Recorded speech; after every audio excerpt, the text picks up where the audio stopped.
আজ আমি এই মোগলাইগুলো সন্ধ্যার নাস্তা হিসেবে তৈরি করেছিলাম।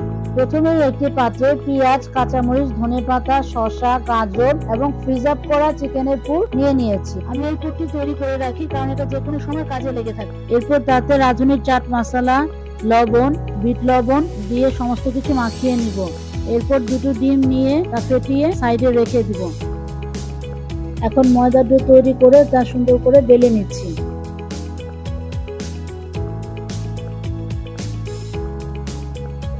বেলে নেওয়ার পর তাতে পুরটা ঢেলে দিব। পুরটা দেওয়ার পর তা সুন্দর করে ভাঁজ করে ডুবো তেলে ছেড়ে দিয়ে ভেজে নিব।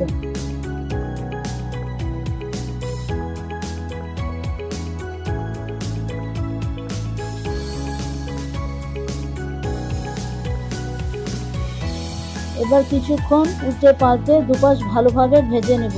ভেজে নেওয়ার পর তেল ঝেড়ে তা